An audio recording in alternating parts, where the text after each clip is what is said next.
ओम शांति। 6 जनवरी 2025 बाबा के महावाक्य।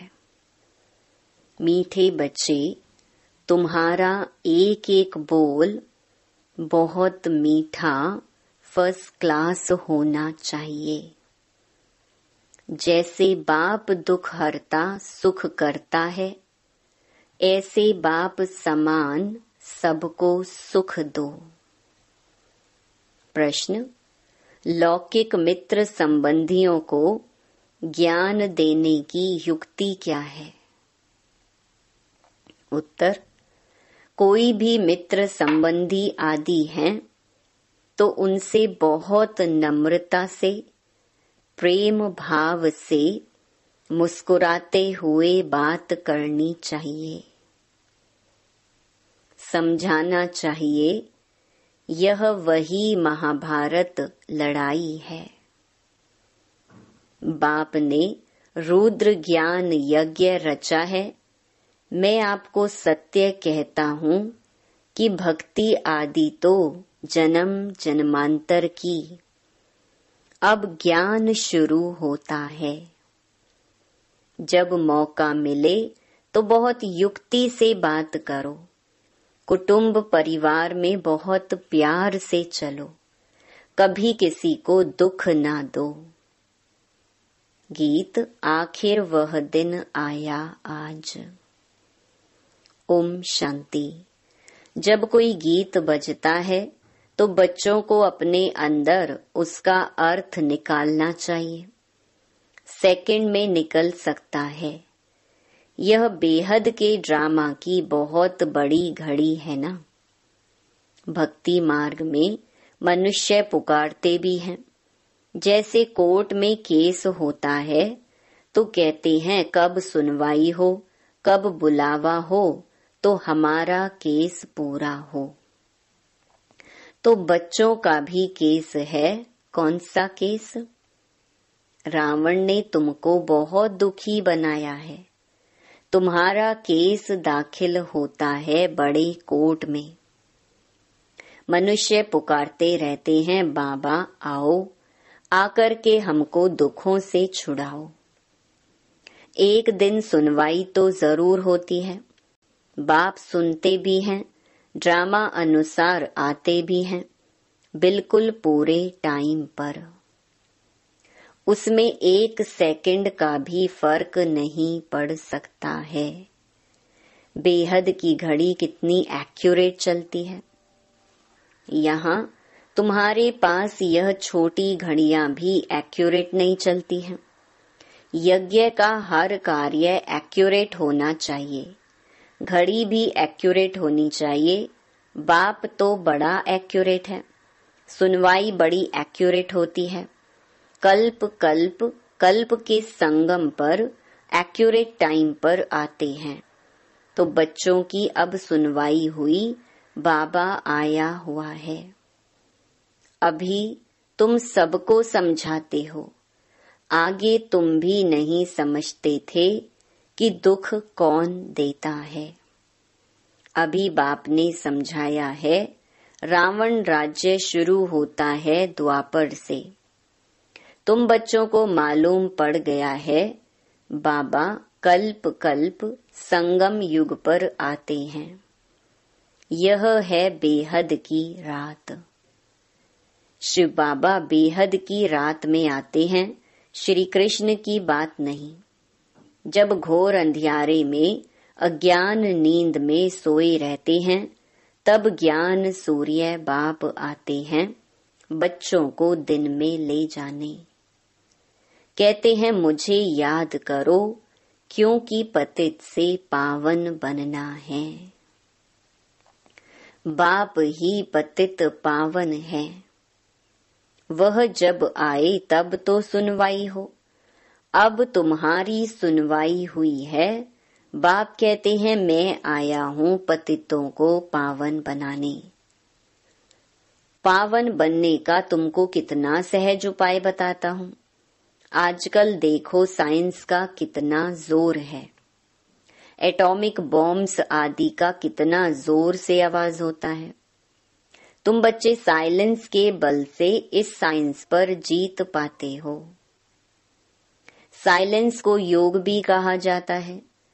आत्मा बाप को याद करती है, बाबा आप आओ तो हम शांति धाम में जाकर निवास करें। तो तुम बच्चे इस योग बल से, साइलेंस के बल से साइंस पर जीत पाते हो, शांति का बल प्राप्त करते हो। साइंस से ही यह सारा विनाश होने का है। साइलेंस से तुम बच्चे विजय पाते हो। बाहुबल वाले कभी भी विश्व पर जीत पा नहीं सकते। यह पॉइंट्स भी तुमको प्रदर्शनी में लिखनी चाहिए। दिल्ली में बहुत सर्विस हो सकती है, क्योंकि दिल्ली है सबका कैपिटल। तुम्हारी भी दिल्ली ही कैपिटल होगी। दिल्ली को ही परिस्तान कहा जाता है। पांडवों के किले तो नहीं है। किला तब बांधा जाता है जब दुश्मन चढ़ाई करते हैं। तुमको तो किले आदि की दरकार रहती नहीं। तुम जानते हो हम साइलेंस के बल से अपना राज्य स्थापन कर रहे हैं। उन्हों की है आर्टिफिशियल साइलेंस, तुम्हारी है रियल साइलेंस। ज्ञान का बल, शांति का बल कहा जाता है। नॉलेज है पढ़ाई, पढ़ाई से ही बल मिलता है। पुलिस सुपरिटेंडेंट बनते हैं, कितना बल रहता है। वह सब है जिस्मानी बातें, दुख देने वाली। तुम्हारी हर बात रूहानी है। तुम्हारे मुख से जो भी बोल निकलते हैं, वह एक एक बोल ऐसे फर्स्ट क्लास मीठे हो जो सुनने वाला खुश हो जाए। जैसे बाप दुख हरता सुख करता है, ऐसे तुम बच्चों को भी सबको सुख देना है। कुटुंब परिवार को भी दुख आदि ना हो। कायदे अनुसार सबसे चलना है। बड़ों के साथ प्यार से चलना है। मुख से अक्षर ऐसे मीठे फर्स्ट क्लास निकले जो सब खुश हो जाएं। बोलो, शिव बाबा कहते हैं मन मना भव। ऊंच ते ऊंच मैं हूँ। मुझे याद करने से ही तुम्हारे विकर्म विनाश होंगे। बहुत प्यार से बात करनी चाहिए। समझो कोई बड़ा भाई हो।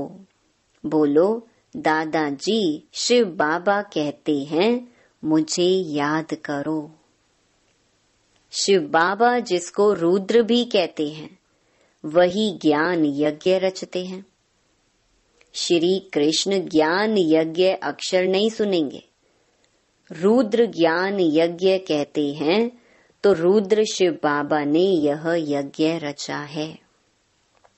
राजाई प्राप्त करने के लिए ज्ञान और योग सिखला रहे हैं। बाप कहते हैं, भगवानुवाच मां मेकम याद करो, क्योंकि अभी सबकी अंत घड़ी है। वानप्रस्थ अवस्था है। सबको वापस जाना है। मरने समय मनुष्य को कहते हैं ना, ईश्वर को याद करो। यहाँ ईश्वर स्वयं कहते हैं, मौत सामने खड़ा है। इनसे कोई बच नहीं सकते। अंत में ही बाप आकर के कहते हैं कि बच्चे मुझे याद करो तो तुम्हारे पाप भस्म हो जाएं। इनको याद की अग्नि कहा जाता है। बाप गारंटी करते हैं कि इससे तुम्हारे पाप दग्ध होंगे।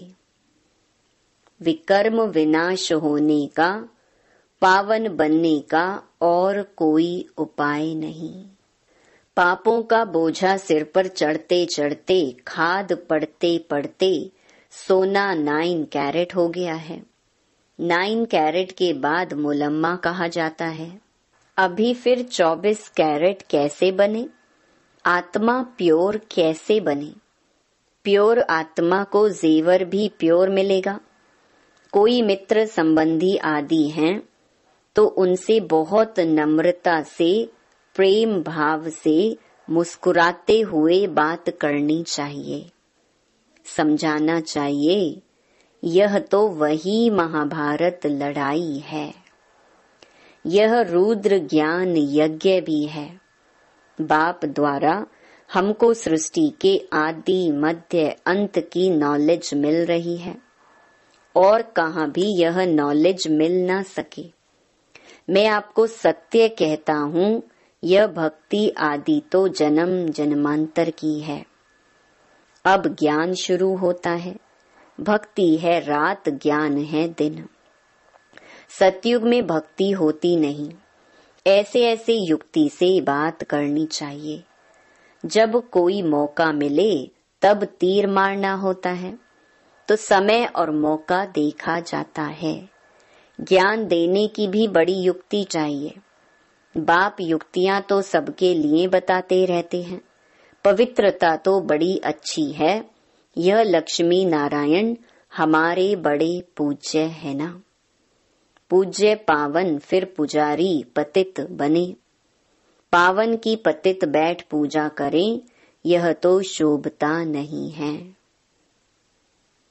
कई तो पतित से दूर भागते हैं। वल्लभाचारी कभी पांव को छूने नहीं देते, समझते हैं यह छीछी मनुष्य हैं। मंदिरों में भी हमेशा ब्राह्मण को ही मूर्ति छूने का अलाउ रहता है। शूद्र मनुष्य अंदर जाकर छू ना सके।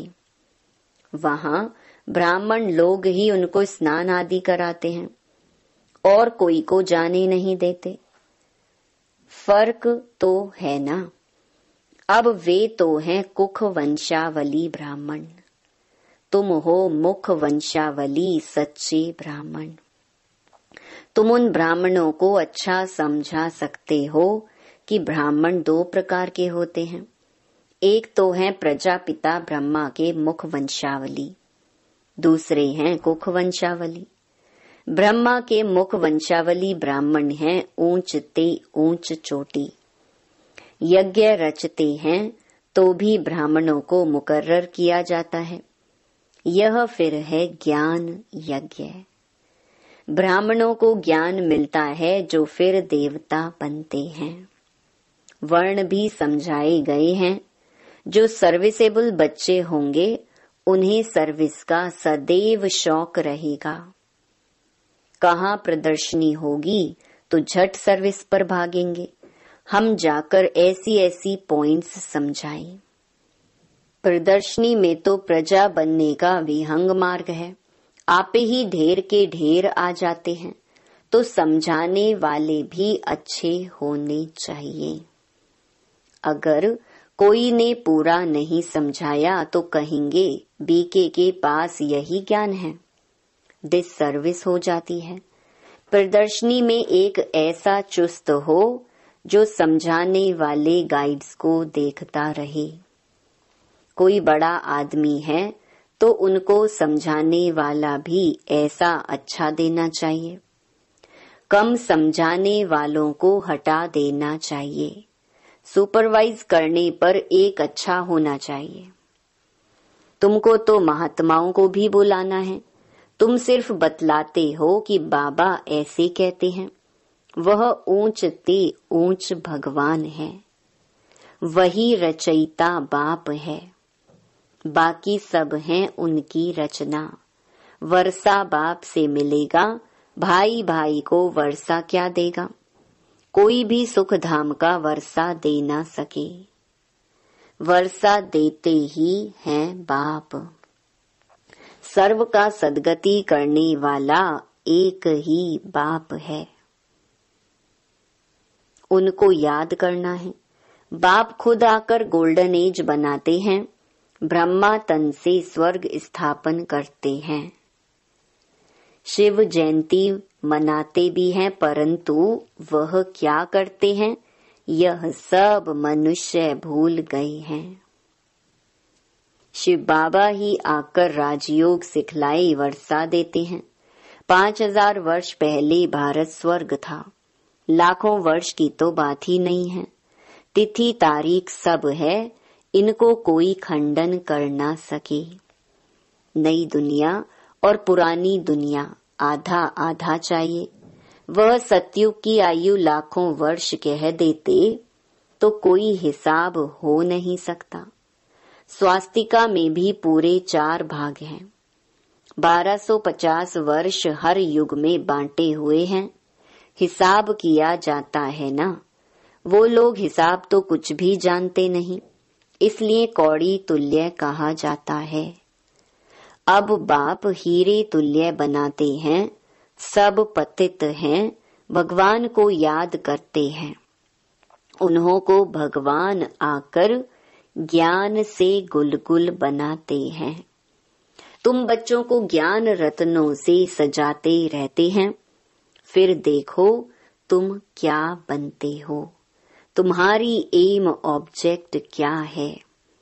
भारत कितना सिरताज था, सब भूल गए हैं। मुसलमानों आदि ने भी कितना सोमनाथ मंदिर से लूटकर मस्जिदों आदि में हीरे आदि जाकर लगाए हैं। अभी उनकी तो कोई वैल्यू भी कर नहीं सकते। इतनी बड़ी बड़ी मणियां राजाओं के ताज में रहती थी। कोई तो करोड़ की, कोई 5 करोड़ की। आजकल तो सब इमिटेशन निकल पड़ी है। इस दुनिया में सब है आर्टिफिशियल पाई का सुख, बाकी है दुख। इसीलिए सन्यासी भी कहते हैं काग विष्टा समान सुख है। इसलिए वह घर बार छोड़ते हैं, परंतु अब तो वह भी तमो प्रधान हो पड़े हैं। शहर में अंदर घुस पड़े हैं, परंतु अब किसको सुनाएं। राजा रानी तो है नहीं, कोई भी मानेगा नहीं। कहेंगे सबकी अपनी अपनी मत है, जो चाहे सो करे। संकल्प की सृष्टि है। अब तुम बच्चों को बाप गुप्त रीति पुरुषार्थ कराते रहते हैं। तुम कितना सुख भोगते हो। दूसरे धर्म भी पिछाड़ी में जब वृद्धि को पाते हैं तब लड़ाइयां आदि खिटपिट होती है। पौना समय तो सुख में रहते हो। इसीलिए बाप कहते हैं तुम्हारा देवी देवता धर्म बहुत सुख देने वाला है। हम तुमको विश्व का मालिक बनाते हैं और धर्म स्थापक कोई राजाई नहीं स्थापन करते हैं। वह सदगति नहीं करते, आते हैं सिर्फ अपना धर्म स्थापन करने। वह भी जब अंत में तमो प्रधान बन जाते हैं तो फिर बाप को आना पड़ता है सतो प्रधान बनाने। तुम्हारे पास सैकड़ों मनुष्य आते हैं, परंतु कुछ भी समझते नहीं। बाबा को लिखते हैं फलाना बहुत अच्छा समझ रहा है, बहुत अच्छा है। बाबा कहते हैं कुछ भी समझा नहीं है। अगर समझ जाए बाबा आया हुआ है, विश्व का मालिक बना रहे हैं, बस उसी समय मस्ती चढ़ जाए। फौरन टिकट लेकर यह भागे, परंतु ब्राह्मणी की चिट्ठी तो जरूर लानी पड़े बाप से मिलने लिए। बाप को पहचान जाए तो मिलने बिगर रह ना सके। एकदम नशा चढ़ जाए। जिन्हें नशा चढ़ा हुआ होगा उन्हें अंदर में बहुत खुशी रहेगी। उनकी बुद्धि मित्र संबंधियों में भटकेगी नहीं, परंतु बहुतों की भटकती रहती है। गृहस्थ व्यवहार में रहते कमल फूल समान पवित्र बनना है और बाप की याद में रहना है बहुत सहज। जितना हो सके बाप को याद करते रहो। जैसे ऑफिस से छुट्टी लेते हैं, वैसे धंधे से छुट्टी पाकर 1-2 दिन याद की यात्रा में बैठ जाओ। घड़ी घड़ी याद में बैठने के लिए अच्छा सारा दिन व्रत रख लेता हूँ बाप को याद करने का। कितना जमा हो जाएगा। विकर्म भी विनाश होंगे। बाप की याद से ही सतो प्रधान बनना है। सारा दिन पूरा योग तो किसका लग भी न सके। माया विघ्न जरूर डालती है, फिर भी पुरुषार्थ करते करते विजय पा लेंगे। बस आज का सारा दिन बगीचे में बैठ बाप को याद करता हूँ। खाने पर भी बस याद में बैठ जाता हूँ। यह है मेहनत। हमको पावन जरूर बनना है, मेहनत करनी है। औरों को भी रास्ता बताना है। बैज तो बहुत अच्छी चीज है। रास्ते में आपस में भी बात करते रहेंगे तो बहुत आकर सुनेंगे। बाप कहते हैं मुझे याद करो, बस मैसेज मिल गया तो हम रिस्पॉन्सिबिलिटी से छूट गए। अच्छा, मीठे मीठे सिकिलधे बच्चों प्रति माता पिता बाप दादा का याद प्यार और गुड मॉर्निंग। रूहानी बाप की रूहानी बच्चों को नमस्ते। धारणा के लिए मुख्य सार। पहला, धंधे आदि से जब छुट्टी मिले तो याद में रहने का व्रत लेना है। माया पर विजय प्राप्त करने के लिए याद की मेहनत करनी है। दूसरा, बहुत नम्रता और प्रेम भाव से मुस्कुराते हुए मित्र संबंधियों की सेवा करनी है। उनमें बुद्धि को भटकाना नहीं है, प्यार से बाप का परिचय देना है। वरदान, चलते फिरते फरिश्ते स्वरूप का साक्षात्कार कराने वाले साक्षात्कार मूर्त भव। जैसे शुरू में चलते फिरते ब्रह्मा गुम होकर श्री कृष्ण दिखाई देते थे, इसी साक्षात्कार ने सब कुछ छुड़ा दिया। ऐसे साक्षात्कार द्वारा अभी भी सेवा हो। जब साक्षात्कार से प्राप्ति होगी तो बनने के बिना रह नहीं सकेंगे। इसीलिए चलते फिरते फरिश्ते स्वरूप का साक्षात्कार कराओ। भाषण वाले बहुत हैं, लेकिन आप भाषणा देने वाले बनो, तब समझेंगे यह अल्लाह लोग हैं। स्लोगन, सदा रूहानी मौज का अनुभव करते रहो तो कभी भी मूंझेंगे नहीं। अपनी शक्तिशाली मनसा द्वारा सकाश देने की सेवा करो। अब अपने दिल की शुभ भावनाएं अन्य आत्माओं तक पहुंचाओ। साइलेंस की शक्ति को प्रत्यक्ष करो। हर एक ब्राह्मण बच्चे में यह साइलेंस की शक्ति है। सिर्फ इस शक्ति को मन से तन से इमर्ज करो। 1 सेकंड में मन के संकल्पों को एकाग्र कर लो तो वायुमंडल में साइलेंस की शक्ति के प्रकंपन स्वतः फैलते रहेंगे। ओम शांति।